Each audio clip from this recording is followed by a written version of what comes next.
ओम श्री परमात्मने नमः। अब तक हमने देखा पांडवों की सेना देखकर राजा दुर्योधन आचार्य के पास गए। हमने ये तो देख लिया कि किसको बोले, पर क्या बोले और क्यों ये जानना भी बाकी है। पश्यताम पांडुपुत्राणाम आचार्य महतीम चमूम व्यूढ़ाम द्रुपद पुत्रेण तव शिष्येण धीमता।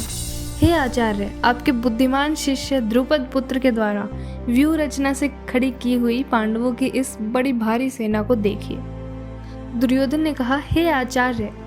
दुर्योधन ने आचार्य शब्द इस भावना से यूज किया जैसे वो उन्हें याद दिलवा रहा था कि आप हम सब के यानी कौरवों और पांडवों के आचार्य हैं। शस्त्र विद्या सिखाने वाले होने की वजह से आप हम सब के गुरु हैं।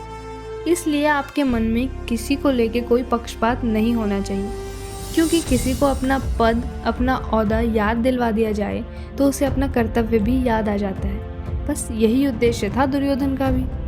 तब शिष्येण धीमता, आपके बुद्धिमान शिष्य। सुनने में तो ये तारीफ जैसा लगता है, क्योंकि जब किसी गुरु को बोला जाए कि उसके स्टूडेंट की बुद्धि का कमाल है तो वो एक तरह से गुरु की ही तारीफ होती है।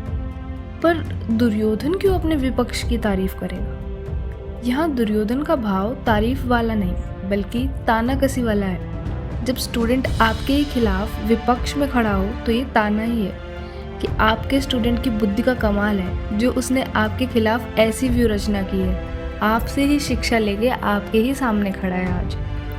तो दुर्योधन विपक्ष की किस महारथी को बुद्धिमान बता रहा है? क्या ये पांडवों को बुद्धिमान बता रहा है?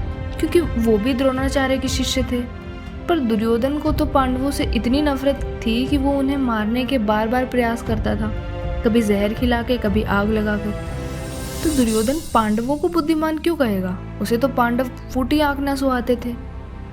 इस श्लोक में बुद्धिमान शिष्य पांडव नहीं है, कोई और है जिसकी तरफ दुर्योधन का इशारा है। दुर्योधन की एक एक बात के पीछे कोई ना कोई उद्देश्य छुपा होता था। ये शब्द यूज करने में दुर्योधन का ऐसा भाव है कि आप इतने सरल हैं, इतने सिंपल हैं कि आपने अपने शिष्य को ज्ञान दिया, अस्त्र शस्त्र की विद्या दी, और आपका ये शिष्य आज आपके ही सामने खड़ा है, आपका विपक्ष, आपका शत्रु बनके।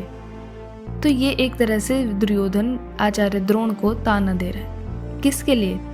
धृष्टद्युम्न के लिए।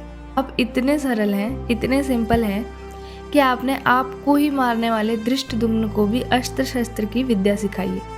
और आपका ये शिष्य धृष्टद्युम्न इतना बुद्धिमान है कि उसने आपको मारने के लिए अस्त्र शस्त्र की विद्या आप ही से सीखी है। अब सोचने वाली बात यह है कि दुर्योधन को कैसे पता कि धृष्टद्युम्न का जन्म आचार्य को मारने के लिए हुआ है?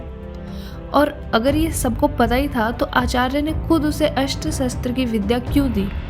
कौन है ये धृष्टद्युम्न?